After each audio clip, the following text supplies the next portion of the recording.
ya la bienvenida en el plató de Córdoba TV, Amparo Pernici. Amparo, muy buenas tardes. Buenas tardes, encantada.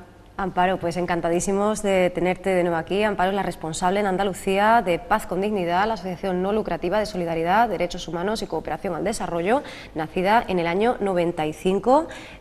Amparo, como exponía Mila Domínguez, portavoz de la coordinadora de ONGs de Euskadi, a razón de la campaña ¿Quién es quién?, actualmente el 10% de la población mundial concentra el 85% del dinero, mientras que más de 1.300 millones de personas viven con menos de €1 al día, ¿no? Esto es absolutamente aterrador. Sí, yo creo que en esta última crisis, que básicamente ha sido el crash de todo lo que se venía sembrando antes, nosotros creemos que hay como 3 factores muy importantes, ¿no?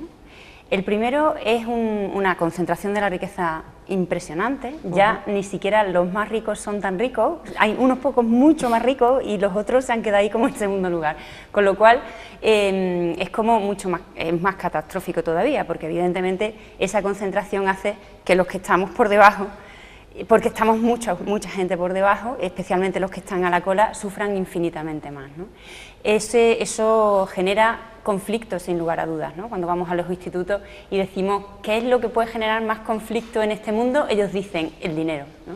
Y lo dicen clarísimamente y así de simple, y es cierto, eso es lo que está ahora mismo provocando la mayor parte de los conflictos del mundo, bien sea por explotación de recursos, bien sea por concentración de riqueza, pero todo se mueve alrededor, porque el modelo está montado así, alrededor del sistema económico, ¿no? Evidentemente para nada está centrado en las personas.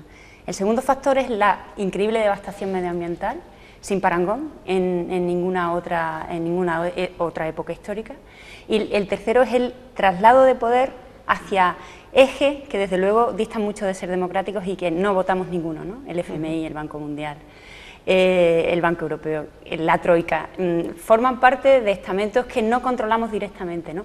Y han perdido todo ese poder los Estados, que es precisamente la soberanía nacional, ¿no? Que es donde nosotros tenemos capacidad de influencia, ¿no? Con lo cual, efectivamente, esas 3 cosas son como que distinguen especialmente la crisis que estamos viviendo ahora mismo, y es muy dramático. El cisma, la brecha es cada vez mayor y además, por supuesto, afectando de manera desigual, ¿no? Según pueblos, según el género, las mujeres que producen el 70% de los alimentos en los países en desarrollo, pues solo son propietarias del 1% de las tierras. Hablar de la perspectiva de género pues sigue siendo hablar de inequidad, de patriarcado y de machismo, ¿no? Totalmente. Hay una mujer que a mí me gusta mucho, me gusta especialmente, que es Amaia Orozco, y dice que este sistema es neoliberal y heteropatriarcal, ¿no? Y que tiene un protagonista importantísimo, que ella lo llama con mucha gracia BBVA, ¿no? Es blanco, burgués, adulto y varón, y le añade la H de heterosexual nuevo, ¿no? Y es la realidad que tenemos, y es la realidad con la que luchamos todas las mujeres y todos los hombres que participan de esa lucha. La brecha salarial es en Andalucía, por ejemplo, del 11 y pico %, lo sigue siendo, ¿no?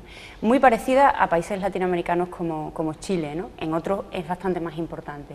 Efectivamente, y esa brecha salarial, solo contando con lo que significa eso en la economía, es muy dramático, porque estamos hablando del mismo puesto de trabajo con diferentes sueldos, ¿no?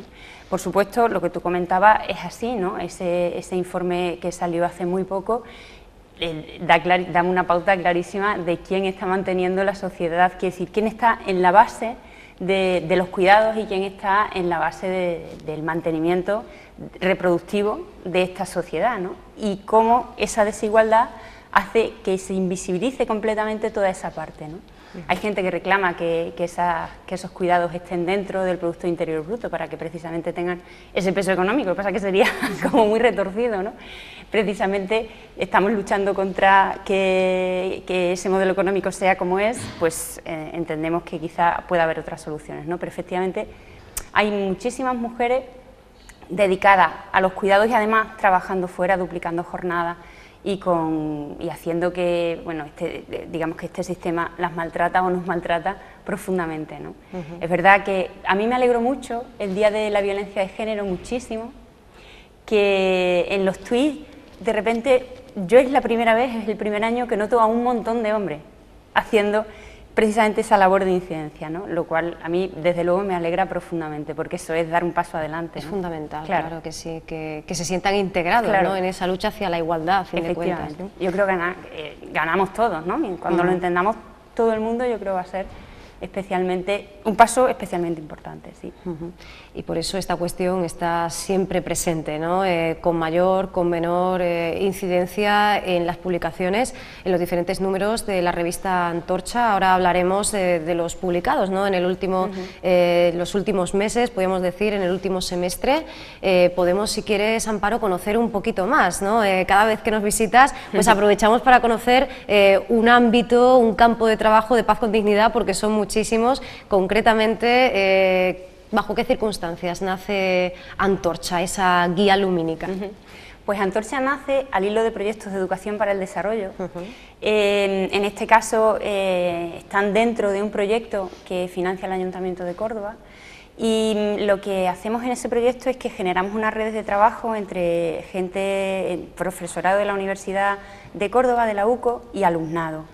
Esa gente lo que va es, digamos, recopilando noticias a lo largo de ciertos trimestres. El primero fue el de medio ambiente, en el primer trimestre se publicó el medio ambiente, en el segundo trimestre fue de género, en el tercer trimestre fue pueblos indígenas y en este último de modelos de desarrollo.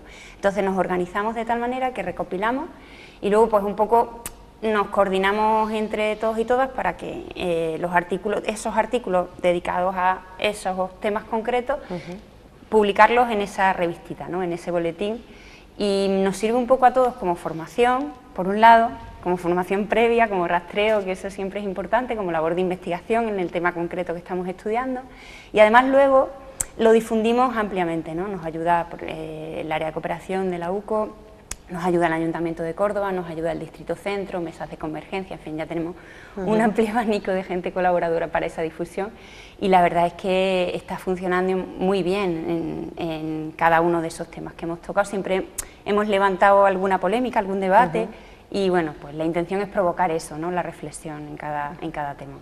Y esa información que no llega, ¿no? A los medios de comunicación masivos, ¿no? Claro, lo que pretendemos es eso, ¿no? Lo que pretendemos es dar otra visión para generar conciencia crítica y para generar esos espacios que son tan necesarios. Acabamos de colaborar en la publicación de un libro que se llama Crónicas del Estallido, que habla justamente de eso, ¿no? de cantidad de movimientos invisibilizados y de iniciativas invisibilizadas que han ganado muchísimo espacio, impresionantes cada una de ellas, y que sin embargo no han llegado, ¿no? O como que parece que no existen. Y en América Latina ahora mismo se está generando un movimiento importantísimo con respecto al tema social. Y además hay una red de trabajo importante, y yo creo que es bueno siempre mirar hacia América Latina. En ese sentido tenemos mucho que aprender. Antorcha, que es símbolo de iluminación espiritual, de conocimiento, bueno, pues sobre todo para Occidente, ¿no? Símbolo olímpico que nos lleva un poco hasta esa figura de Prometeo, pero que para Centroamérica tiene también mucho, ¿no? Es todo un emblema de independencia, ¿no? Claro, de eso era lo que intentábamos unir, porque sabes que el boletín era, bueno, sigue siendo de derechos humanos. Centramos un poco en este país, pero la pata fundamental está en América Latina, ¿no? Y además entendemos que tiene que ser así, ¿no? La sociedad es global, los problemas son globales, las soluciones deberían también de serlo.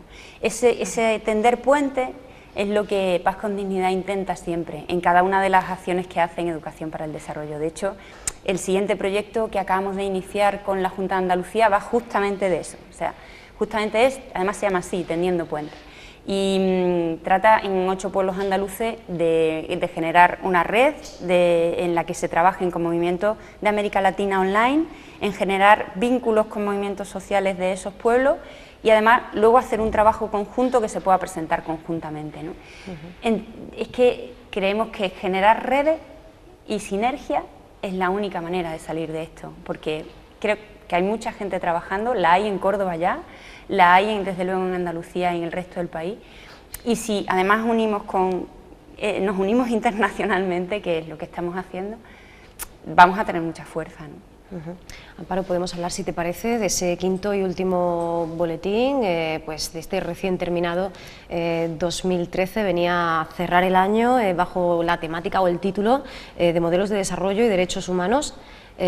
¿Por qué cerramos con este asunto? Aunque, bueno, bien es verdad que los títulos son un poco orientativos, ¿verdad? Sí. Siempre pues tenemos que atender a toda la actualidad, por eso hay una serie de cuestiones, como decíamos antes, como la de género, que están pues omnipresentes, ¿no? Sí, en ese número concretamente abríamos con un artículo que precisamente hablaba de lo que significa el crecimiento no gracias, se llamaba, ¿no? Y nos parecía como muy indicativo, porque es que es justamente eso, no queremos crecimiento a cualquier precio, y de hecho a lo mejor es que no queremos ni crecer, lo que queremos es que haya más igualdad en todos los sentidos, lo que queremos es que el reparto de la riqueza sea más equitativo, y lo que queremos es que no haya nadie que tenga que sufrir, porque hay una gente que tiene mucho, que además es absurdo, quiero decir, esa acumulación de riqueza yo sinceramente todavía no me cabe en la cabeza, ¿no? ¿Para qué? ¿Para qué la quieren? Si no la van a gastar ni ellos ni sus nietos, es imposible, ¿no? Con lo cual, eso es lo que trataba precisamente eso, de en qué se centra este modelo de desarrollo y en qué debería centrarse, ¿no? ¿Qué es lo que queremos? Es un artículo que tiene mucho hilo también con el ecofeminismo en ese sentido, ¿no? Que es eso lo que se plantea, qué es lo que queremos, cómo queremos cuidarnos, cómo queremos utilizar nuestro tiempo libre, qué queremos ser, para qué trabajamos, ¿no? Para qué trabajamos tanto y por qué tenemos que trabajar tanto, ¿no? Hay gente que ahora mismo tiene que duplicar jornada laboral, excuso decir si es jornada laboral más jornada de casa, ¿no? Entonces, eso era lo que intentaba transmitir ese número de antorcha, ¿no? Que este modelo, desde luego, no satisface a la mayor parte de la población mundial, no solo no la satisface, sino que la joroba bastante. Y por eso se llega, Amparo, a enumerar, ¿no? Esas bondades del vivir bien, pero del vivir bien de verdad, ¿no? No ese vivir bien dentro de ese estado de bienestar en el que creemos y dentro de esa dogmatización, ¿no? Del crecimiento. Sí, el buen vivir o el vivir bien, sabes que sale de un planteamiento indígena, de la cosmovisión, del replanteamiento, de decir, bueno, nosotros estamos ligados a la tierra y nosotros con la naturaleza tenemos tanta ligazón que forma parte de nuestra familia, entonces no podemos entender, ellos lo que dicen es, no podemos entender, por ejemplo, temas como el extractivismo a saco, no podemos entender una mina a cielo abierto, no podemos entender que para sacar oro, que es algo completamente innecesario, como bien básico, tengamos que contaminar las cuencas, yo que sé, de Cajamarca en Perú, por ejemplo, ¿no? Y que además eso signifique que haya muchísima gente que no pueda vivir de su tierra porque se ha contaminado el agua con cianuro, ¿no? Cosas que son de sentido común realmente, que es que nos están intentando convencer que las cosas simples son dogmáticas y para nada, que si forman parte del sentido común, y a poco que nos paremos a pensar, es imposible no entender que si contaminas el agua, luego la gente no va a poder vivir en un montón de territorio, con lo cual, sí, porque además el agua es acuífero, es superficial, es subterránea. Es muy impactante el tema del extractivismo, que también hay parte del número que se dedica a todo eso. Sí, gran parte, de hecho, desde diferentes ámbitos, incluso pues desde la Red Nacional de Mujeres en Defensa de la Madre Tierra de Bolivia, que lo consideran como otra forma de violencia e incluso la puerta abierta a otros tipos de violencia, llegando a nombrar a la violencia intrafamiliar, y además denuncian en ese artículo que se sienten criminalizadas, ¿no?, en su lucha. Claro, porque de hecho las mujeres son las que más sufren en ese sentido, porque además en las poblaciones indígenas, como en la mayor parte de las comunidades, son las sostenedoras del hogar, ¿no? Eso significa que en el momento que tú no puedes disponer de tu trocito de tierra con el que mantienes a tu familia, porque además, y no puedes tener agua para darle de beber a tus hijos, ni poder regar la tierra, los problemas evidentes, el conflicto está sembrado, es que es lo que decíamos, ¿no?, que es de sentido común.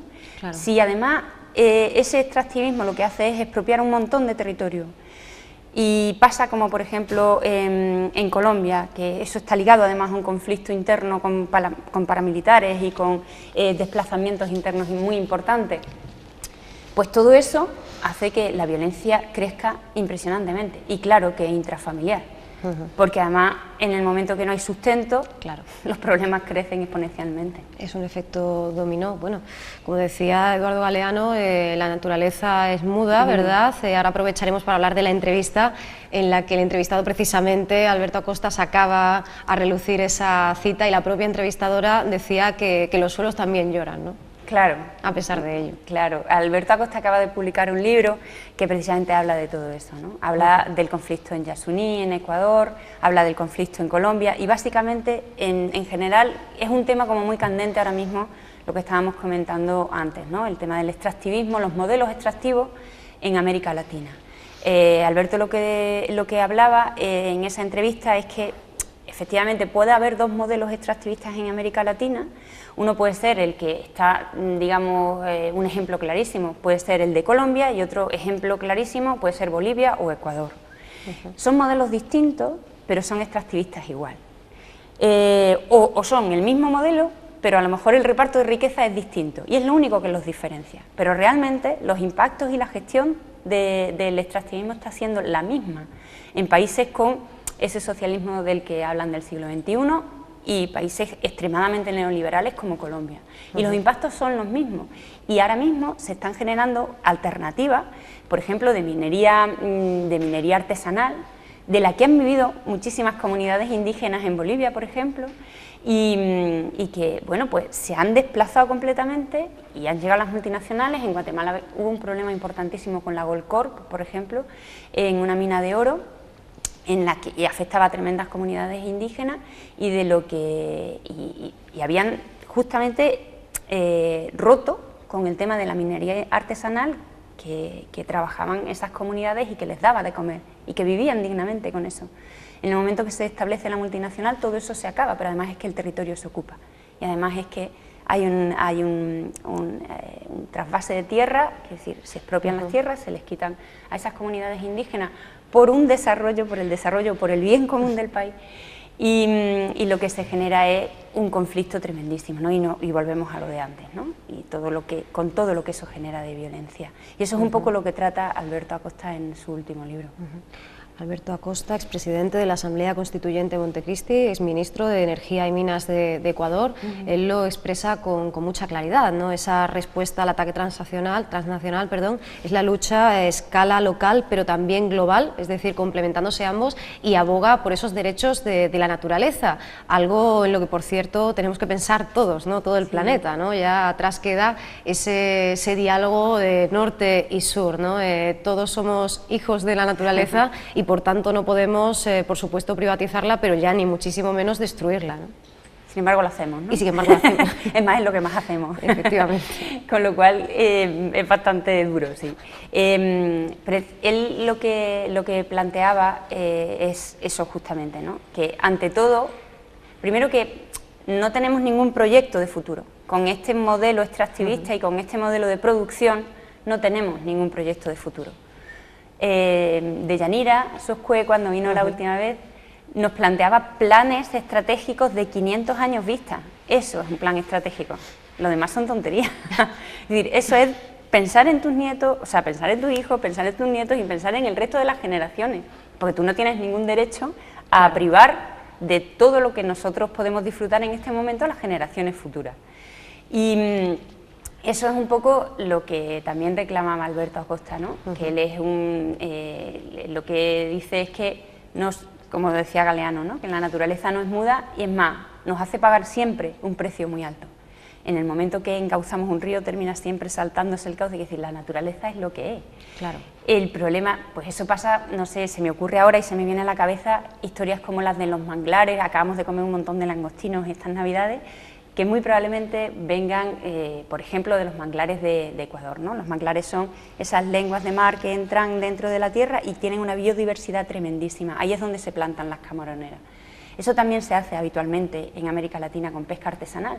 Cuando llega una camaronera, eso se destruye totalmente, un manglar que además es de una riqueza impresionante, y lo dejan desierto. Cuando se van y explotan hasta la última riqueza que pueda dar, hasta el último extremo de esa parte de la naturaleza, lo dejan desierto y lo convierten en un desierto.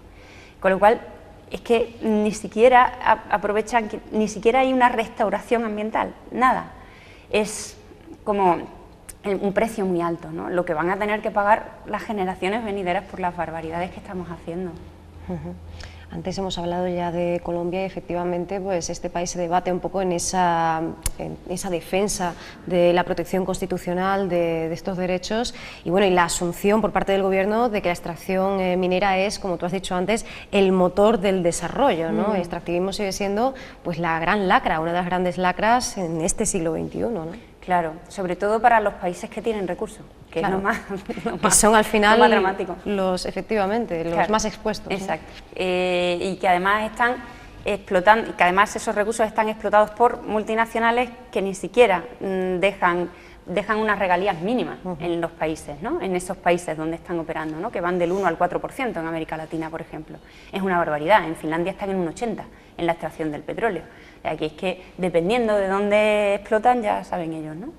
Y con técnicas además cada vez más duras, ¿no? Estamos hablando del fracking, que es algo tremendamente impactante, y estamos hablando de minería a cielo abierto. La minería a cielo abierto ocupa un espacio increíble y ocupa un espacio fuera, o sea, en el exterior y en el subsuelo, con unos impactos que son devastadores, porque no dejan pie, vamos, no dejan nada en pie, absolutamente ninguna riqueza natural en pie. Y efectivamente es una lacra, pero ahora mismo, en este momento, la mayor parte de los países, incluso los países que tienen, que por ejemplo en Ecuador, en Bolivia y en Venezuela, en la Constitución se reconocen los derechos de la naturaleza, que eso fue grandísimo avance, igual que los derechos de los pueblos indígenas, grandísimo avance. Después de décadas y décadas de lucha, claro. Eso fue impresionante. Lo que se está poniendo en práctica deja bastante que desear en ese sentido, porque no hay una alternativa, de gestión en este momento, ¿no? Porque es muy difícil desprenderse del modelo y es muy difícil desprenderse de las presiones. Por ejemplo, en Ecuador ahora mismo hay en pie una demanda importantísima con Chevron. 1000 comunidades denunciaron a Chevron y ganaron ese juicio en un tribunal ecuatoriano y se condenó a Chevron a pagar una multa millonaria porque había hecho lo que le había dado la gana, básicamente, si no hubiera salido culpable en ese juicio. Y lo que está haciendo ahora mismo Chevron es en un tribunal internacional que defiende los derechos de las multinacionales, es devolver esa deuda y decir, si algo hemos hecho nosotros en su país y hemos impactado sobre alguna comunidad, sobre algún ciudadano o ciudadana ecuatoriana, será el gobierno el que tenga que pagarle esa deuda. Es decir, yo impacto y yo salgo con una seguridad jurídica tan importante y tan blindada que no pierdo nunca. Eso es el poder de las transnacionales, ¿no? Ese es el grandísimo poder que tienen ahora mismo las multinacionales en cualquier país del mundo. Y es dramático que además eso impacten, dejen el suelo yermo o dejen los recursos sin recursos a esos países y que esos recursos además, en la mayor parte de los casos, vengan a otros países que ni siquiera son en los que se están explotando y que por supuesto el beneficio se quede en otro sitio, ¿no? Que a veces no es ni siquiera en los países sedes de esas multinacionales, porque como sabemos los paraísos fiscales están a la orden del día y es donde esa gente básicamente esconde su riqueza, ¿no? Y de ahí la importancia de esa progresiva constitución de comités contra la actuación de esta petrolera estadounidense, uy, tengo yo la garganta hoy empañada, y precisamente la 16ª, creo, ha sido la creada, ¿no?, por Paz con Dignidad y OMAL, ¿no? Sí, hay muchas más organizaciones ahí, ¿no? Nosotros formamos parte de ese comité de denuncia y lo que pretendemos es apoyo internacional, ¿no? Porque precisamente si Chevron consigue que la deuda se le impute al gobierno ecuatoriano, es la quiebra del gobierno, o sea, es la quiebra del país. Es una deuda tremendamente grande, claro. Con lo cual, y no tiene ningún sentido, además, ¿no?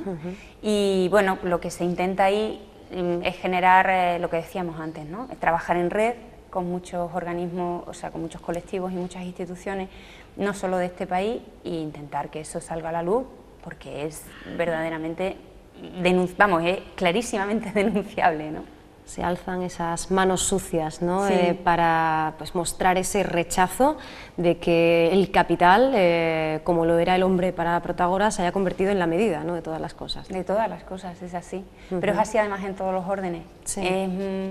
una cosa, es algo que tenemos ya tan integrado y tan metido dentro de, no sé, acaban de pasar las vacaciones navideñas, ¿no? Y al día siguiente de Reyes estaban los contenedores de algunos barrios, no de todos, llenos de juguete o sea, llenos de envoltorios de juguete que seguramente habrán comprado con muchísimo, o habrán traído con muchísimo esfuerzo, ¿no? Y la cuestión es que todo se mide en esa posición económica. Muchas veces el consumo responsable es lo que menos hacemos y educamos a nuestros hijos muy poco en ese consumo responsable, en ese equilibrio entre lo que necesitas y lo que pides, ¿no? Y además ellos, y todos vivimos ahí inmersos en un bombardeo constante que además ataca directamente a la emoción, ¿no? Pero con los medios de comunicación o con la publicidad, que es del que es bastante difícil salir. Yo creo un chantaje emocional importante. Porque además te sientes mal padre o mal madre, efectivamente, ¿no? claro. Que es lo peor. Claro. Y los niños se sienten desprotegidos cuando no tienen en su cumple todo lo que han pedido. Sí. Claro que sí. Por eso es tan importante, ¿no?, atender a cada uno de los contenidos que nos ofrece esta revista Antorcha, este boletín. Eduardo Budinas, desde la Red Latina Sin Fronteras, profundiza por esa situación provocada por la administración Correa a la hora de cancelar la moratoria petrolera en Yasuní, ¿no? También Alberto Acosta nos hablaba, ¿no?, de este conflicto. Claro, es un conflicto importante y es precisamente de lo que estábamos hablando antes, ¿no?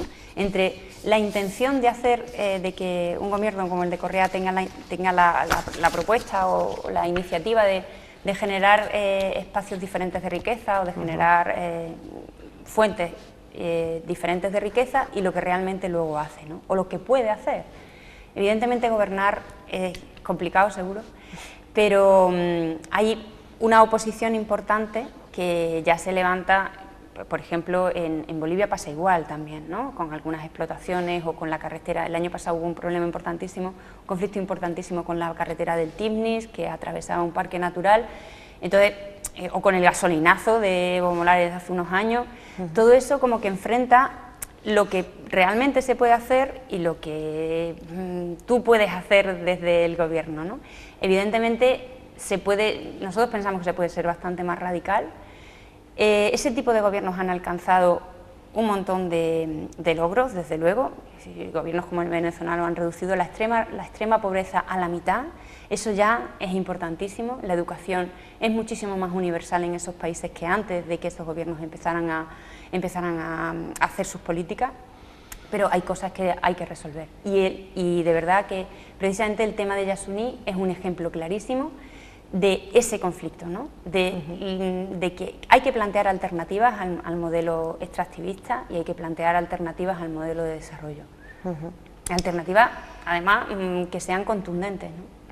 Continúa la lucha y así lo demuestra pues otro espacio de este último número de Antorcha, el borrador del Plan Nacional sobre Empresas y Derechos Humanos del Gobierno español.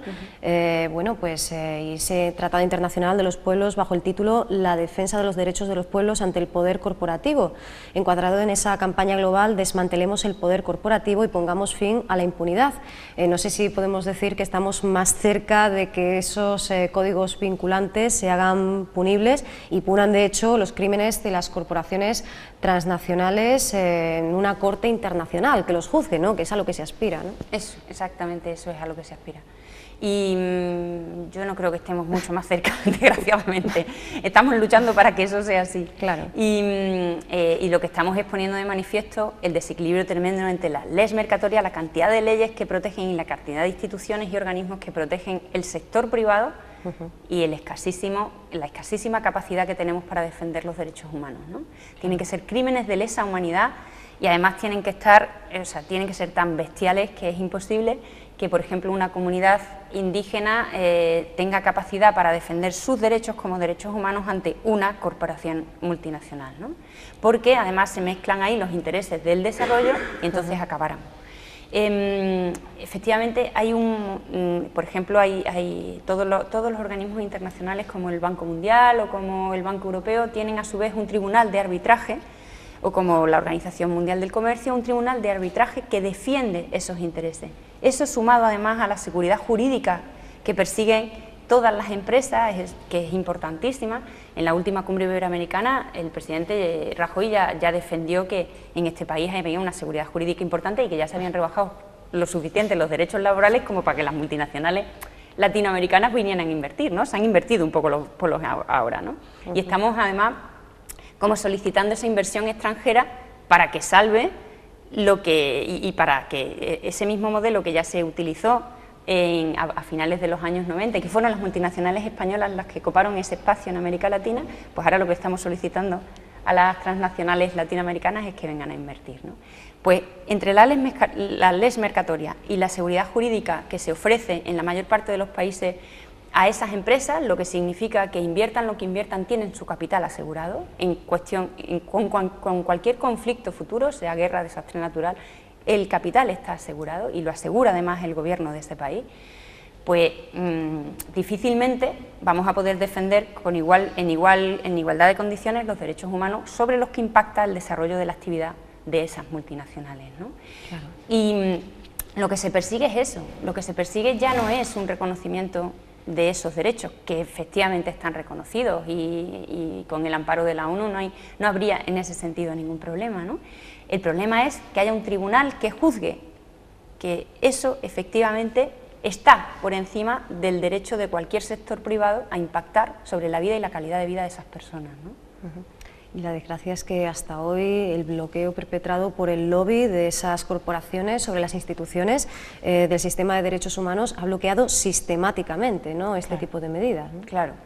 El problema del lobby de ese sector tan importante, de ese sector económico que presiona ahí, es que es imposible que salga en este momento, y tal y como están las cosas, esa, digamos, demanda de la comunidad internacional y de las organizaciones sociales y de buena parte de la sociedad, ¿no? Porque, no sé, yo creo que explicado así, tan sencillamente, es muy fácil de entender en ese sentido y cualquiera estaría dispuesto a decir que sí, ¿no? Claro, yo quiero tener un tribunal en el que se defiendan mis derechos como persona o como comunidad o como país en un momento dado, ¿no? A mi derecho soberano a decidir sobre mi riqueza, ¿no? Se han dado muchas paradojas, se han dado paradojas como que de repente una multinacional firma un convenio de explotación con un régimen dictatorial, y cuando ese país ha pasado a tener un régimen democrático no han sido capaces o no han podido cerrar ese convenio, cuando ahí es algo tan brutal, ¿no? Se supone que un régimen dictatorial no debería de ser reconocido cuando llega un régimen democrático y con todo lo que lleva detrás, ¿no? Pues efectivamente eso ha seguido siendo así en algunos países. Y realmente ahora mismo lo que sí que hay es un movimiento importantísimo, y lo que sí que vemos es una red cada vez más grande de gente que está apoyando, de colectivos que están apoyando que al final es el objetivo 8 de los ODM, ¿no? Que es tener llámense tribunales, llámense corporaciones internacionales que defiendan los derechos humanos. Y ahí es clave la información, ¿no?, además de la sensibilización que ocupa pues buena parte, ¿no?, del trabajo, del esfuerzo que se realiza desde el ámbito de la cooperación al desarrollo, y por eso pues Antorcha hacia el final nos dedica a esas recomendaciones de lectura, ¿no? Igual que antes hemos hablado de esas crónicas del estallido, pues también nos traéis publicaciones que versan sobre temas como el VIH y bueno, los métodos lógicamente anticonceptivos, los movimientos sociales en América Latina.